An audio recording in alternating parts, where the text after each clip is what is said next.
नमस्कार मेरे प्रिय साथी मित्रों। आज साथियों 22 जनवरी आज की कुछ महत्वपूर्ण खबर देखेंगे जो प्रतियोगी छात्र छात्राओं के लिए उपयोगी होगा। साथियों आइए पहला खबर देखेंगे। साथियों पहला खबर है साथियों group D RRB group D से संबंधित, जिसमें आप लोगों को 32,448 पदों पर भर्ती होनी होगी साथियों, जिसका ऑनलाइन आवेदन कल से स्टार्ट हो जाएगा। रेलवे प्रतियोगी परीक्षा की तैयारी करने वाले अभ्यर्थियों के लिए एक खुशखबरी है। रेलवे भर्ती बोर्ड यानी आरआरबी बम्फर बहाली निकाल रही है। देश के सभी 21 आरआरबी को मिलाकर 32,438 पद ग्रुप डी के लिए सृजित किए गए हैं।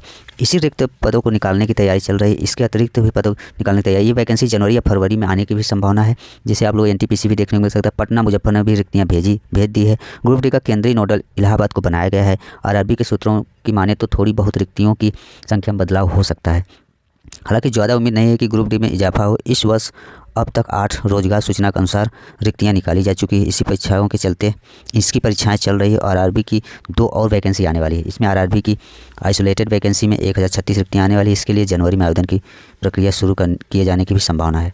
इसका साथियों यहाँ दिया है रिक्त पदों की संख्या कि इसमें कितना रहेगा। पॉइंट मैन का इतना है, सहायक ट्रैक मशीन का इस तरह से रिक्तियों की संख्या दिया है, किसमें कितना पोस्ट है साथियों।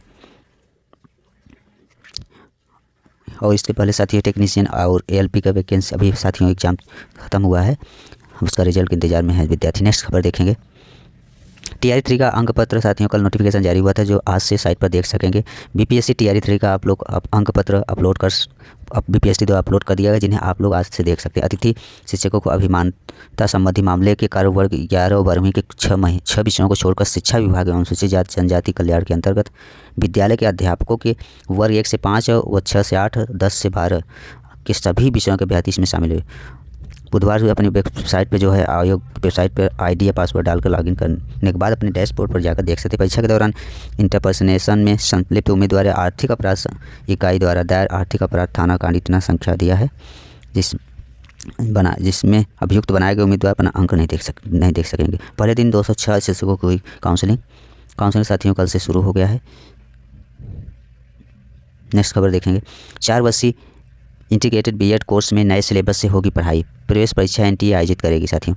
नए वर्ष से अब 4 वर्षीय बीएड कोर्स नई शिक्षा नीति के इंटीग्रेटेड टीचर एजुकेशन प्रोग्राम यानी आईटीईपी के तहत तैयार सिलेबस से होगी। Entrance test of India level पर नेशनल टेस्टिंग एजेंसी के द्वारा की जाएगी। इस सत्र यानी 2025 से पुराना सिलेबस यानी पाठ्यक्रम बंद हो जाएगा। अब नई शिक्षा नीति के तहत आईटीईपी के तहत जो नए सिलेबस तैयार किया गया है सिर्फ उसी के तहत ही 4 वर्षीय बीएड कोर्स हो सकेंगे। National Council for teaching education यानी एनसीटीई ने पहले से चल रहे 4 वर्षीय बीएड, बीए बीएड और बीएससी बीएड पाठ्यक्रम बंद करने का फैसला लिया है। इसके स्थान पर नया एकीकृत शिक्षा कार्यक्रम यानी आईटीईपी लागू किया गया है। नए जो रेगुलेशन के अनुसार एनसीटीई ने अपने वेबसाइट पर इसकी सूचना भी दे दी है। राज्य में ऐसे 4 कॉलेज साथियों कॉलेज के बारे में दिया है। साथियों आप लोग बहुत जल्द से जल्द जो है 4 वर्षीय बीएड की पढ़ाई 64 स्थानों में होगी। ये रहा साथियों बीएड से संबंधित खबर। नेक्स्ट खबर देखेंगे। प्रमाण पत्रों की जांच शुरू हुई तो भाग निकले अभ्यर्थियों। कल साथियों काउंसलिंग स्टार्ट हुआ बीपीएससी टीआरई 3 की काउंसलिंग स्टार्ट हुआ, जिसमें से कई विद्यार्थी फर्जी भी पकड़े गए। काउंसलिंग के दौरान जब प्रमाण पत्रों की जांच शुरू हुई तो बीच से ही अभ्यर्थी भाग निकले। बीपीएससी के तीसरे चरण की शिक्षा काउंसलिंग से पहले दिन मंगलवार को इसे लेकर जिला निबंधन परामर्श केंद्र में अफरा-तफरी मचा दी। काउंसलिंग कैंप में पहले दिन कई तरह की फर्जीवाड़ा पकड़ा गया। ऐसे में अभ्यर्थी भी धरे गए जो सीटेट में फेल थे, लेकिन बीपीएससी में रिजल्ट जारी कर दिया गया। यही नहीं, कई अभ्यर्थी ऐसे भी थे जिनके विषय में संयोजन में गड़बड़ी थी। ऐसे अभ्यर्थी भी थे जिनका स्नातक विषय कुछ और था और सीटेट में कुछ और। सीटेट में फेल समेत ऐसे 8 अभ्यर्थियों को संदिग्ध सूची में रखा गया है। काउंसलिंग के दौरान जब अभ्यर्थियों को नाम पुकारा गया तो काफ़ी खोजबीन के बाद भी कई अभ्यर्थी नहीं मिले। इनकी उपस्थिति रजिस्टर पर जब देखी गई तो पाया गया कि उस पर संबंधित अभ्यर्थी ने हस्ताक्षर किए हैं। इसके बाद इनका कोई अता पता नहीं चला। काउंसलिंग में लगे कर्मियों ने कहा कि जिनके प्रमाण पत्र में गड़बड़ी थी उनको संदिग्ध में रखा जा रहा था। इसी को लेकर ऐसे अभ्यर्थी बिना काउंसलिंग कराए ही गायब हो गए। ऐसे अभ्यर्थी जिनका सीटेट में फेल सर्टिफिकेट था उनका बीपीएससी का रिजल्ट कैसे जारी हो गया, इस पर सवाल उठते रहे। पहले दिन ओटीपी को लेकर भी अभ्यर्थियों को परेशानी रही। कई अभ्यर्थी अंतिम स्लॉट तक इंतजार करते रहे। पहले दिन 300 अभ्यर्थियों की काउंसलिंग होनी थी, जिसमें 200 साथियों 45 की काउंसलिंग पत्र मिल सका। नेक्स्ट खबर देखेंगे, पोस्ट डिलीट करने वाले पर भी होगी कार्रवाई, जद में सुरक्षित रखा जा रहा है स्क्रीनशॉट। बीपीएससी इंटरनेट मीडिया पर परीक्षा संबंधित पोस्ट की कर रही है निगरानी, जिसमें बिहार लोक सेवा आयोग की 17वीं संयुक्त प्रारंभिक परीक्षा को मार्कशीट को फर्जी और त्रुटिपूर्ण बताने के बाद पोस्ट को डिलीट कर लेने वाले अभ्यर्थियों पर कार्रवाई होगी। आयोग ने 2 अभ्यर्थियों को चिन्हित किया है। आयोग ने बताया है कि प्रभाकर कुमार रोल नंबर भी दिया है। इन सब पे भ्रांति फैलाने का प्रयास किया गया। अभ्यर्थी ने अपनी पोस्ट में लिखा मेरा नाम प्रभाकर कुमार, रोल नंबर इतना है, इस तरह से साथियों। फिर बाद में इस पोस्ट को डिलीट कर दिया गया था। आयोग ने इसकी जांच की तो पता चला कि वो मार्कशीट दूसरे अभ्यर्थी राजू कुमार की है। आयोग राजू कुमार पर अपनी वो मार्कशीट साझा कर भ्रम फैलाने में मदद करने के आरोप में कार्रवाई करेगा। इस तरह से साथियों बीपीएससी ऐसे लोगों पर कार्रवाई करने की बात कर रहा है। नेक्स्ट खबर देखेंगे, माध्यमिक विद्यालयों में 10,000 शिक्षकों की भर्ती का रास्ता साफ हुआ है। उत्तर प्रदेश के माध्यमिक विद्यालयों में सहायक अध्यापक और प्रवक्ता के करीब 10,000 पदों पर भर्ती का रास्ता साफ हो गया। प्रदेश कैबिनेट ने 22 सर्कुलेशन यूपी अधीनस्थ शिक्षा सेवा नियमावली 2024 में संशोधन को मंजूरी दे दी है। इसके तहत योग्य पदों पर भर्ती के लिए योग्यता से समकक्ष शब्द भी हटाया गया। माध्यमिक विद्यालय में सहायक अध्यापक के लिए संबंधित विषयों में 6ठे संशोधन व उत्तर प्रदेश विशेष अधीनस्थ शैक्षणिक यानी प्रवक्ता संवर्ग सेवा दूसरे संशोधन नियमावली 2024 को स्वीकृति का प्रस्ताव कैबिनेट को भेजा गया था, जिसमें डीएस के ऊपर मुख्य सचिव दीपक कुमार ने बताया कि प्रस्ताव पर कैबिनेट ने सहमति दे दी है। संशोधन के अनुसार योग्यता से समकक्ष शब्द भी हटाकर संबंधित विषय में स्नातक या परास्नातक National Council for Teacher Education NCTE द्वारा मान्यता प्राप्त संस्थान से बीएड डिग्री कर दिया है। अब विभाग इन पदों पर भर्ती के लिए लोक सेवा आयोग को संशोधित भर्ती प्रस्ताव भेजेगा। नेक्स्ट खबर देखेंगे साथियों, CGL, जिससे साथियों का CGL का आंसर की भी जारी कर दिया गया है। कर्मचारी चयन आयोग यानी SSC ने कंबाइंड ग्रेजुएट लेवल यानी CGL 2024 के तहत 18 जनवरी को दूसरी शिफ्ट में आयोजित typing test, data entry, speed test को तकनीकी खामियों की वजह से निरस्त कर दिया है। यह परीक्षा 31 जनवरी को दोपहर में आयोजित की जाएगी। प्रवेश पत्र 27 जनवरी को किया, जिसमें आंसर के संबंधित है। SSC ने कंबाइंड ग्रेजुएट लेवल से SSC CGL TRE 2 की अंतिम उत्तर कुंजी जारी कर दी है।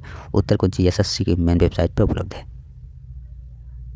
नेक्स्ट खबर देखेंगे, सिपाही भर्ती साथियों दस्तावेज सत्यापन में फर्जी अभ्यर्थी 3 गिरफ्तार हुए हैं। यूपी पुलिस भर्ती की दस्तावेज सत्यापन और शारीरिक मानक परीक्षा DBPST में सोमवार की भर्ती फर्जी में अभ्यर्थी फिरोजाबाद के निवासी उदय प्रताप को पकड़ा गया। आरोपी ने पुलिस में भर्ती होने के लिए जन्म तिथि बदलकर दोबारा हाई स्कूल किया था और बायोमेट्रिक मिलान में उसे पकड़ लिया गया। आरोपी से 5 फर्जी आधार कार्ड बरामद किए गए हैं। उसकी मदद करने में फिरोजाबाद के ही कौशल किशोर और हिमांशु जैन भी पकड़े गए हैं। मामले में जो है थाना सागंज में मुकदमा दर्ज कर आरोपियों को जेल भेज दिया गया है। अपर पुलिस उपायुक्त हिमांशु गौर ने बताया कि अगस्त 2024 में सिपाही भर्ती का आयोजन हुआ था। इसमें उत्तीर्ण हुए परीक्षार्थियों के दस्तावेज सत्यापन और शारीरिक मानक यानी DBPST की जांच पुलिस लाइन में 26 दिसंबर 2024 से चल रही है और 3 तक चलेगी। 20 जनवरी को परीक्षा के दौरान अभ्यर्थी उदय प्रताप पुत्र जवाहरलाल फिरोजाबाद के पकड़े गए। उनका आवेदन फॉर्म में जन्म तिथि 11 जून 1997 लिखी थी और उसका बायोमेट्रिक किया गया तो उसका नाम कुशल भूषण पुत्र जवाहरलाल आया। इस पर अभ्यर्थी से पूछताछ की गई मगर कोई सही जवाब नहीं दे पा रहा था। ये रहा साथियों यूपी से संबंधित खबर। नेक्स्ट खबर है बीपीएससी 17वें से, जिसमें साथियों बीपीएससी से पूछा कि मामला सुनवाई के लायक है या नहीं। रिजल्ट पर कोर्ट नहीं लगाई रोक। 17वीं बीपीएससी पीटी की गड़बड़ी और अनियमितता की जांच पर दोषियों के खिलाफ कार्रवाई करने और परीक्षा रद्द कर नए सिरे से आयोजित करने को लेकर दायर लोकहित याचिका पर हाईकोर्ट में सुनवाई हुई। कोर्ट ने राज्य सरकार और बीपीएससी को निर्देश दिया है कि मामले में 14 फरवरी तक शपथ पत्र दायर कर यह बताएं कि याचिका सुनवाई की योग्य है या नहीं। कार्यकारी मुख्य न्यायाधीश आशुतोष कुमार की अध्यक्षता वाली खंडपीठ ने आनंद लीगल एड फोरम ट्रस्ट द्वारा दायर लोकहित याचिका पर सुनवाई करते हुए यह निर्देश दिया है कि इसके पूर्व में आनंद लीगल एड फोरम ट्रस्ट ने जो है इस मामले को लेकर सुप्रीम कोर्ट में एक याचिका दायर की थी, लेकिन सुप्रीम कोर्ट के निर्देश के बाद फोरम ने इसे वापस लेकर पटना हाई कोर्ट में नए सिरे से हित जो है याचिका दायर की थी। इसमें साथियों रिजल्ट को लेकर भी इन्होंने रोक नहीं लगाया।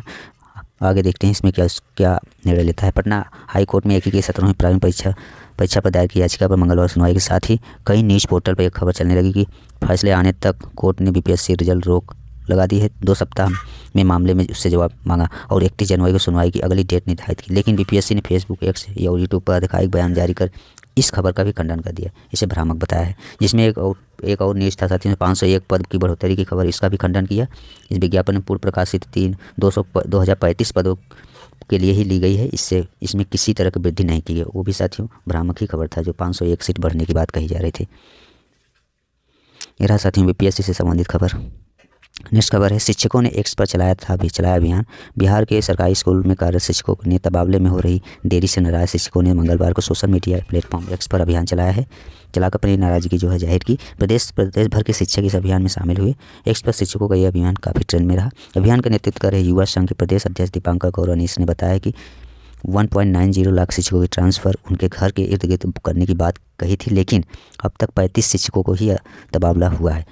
इससे संबंधित साथियों आंदोलन एक्स पे साथियों अभियान चलाया गया था। ये रहा साथियों आज की कुछ महत्वपूर्ण खबर। धन्यवाद।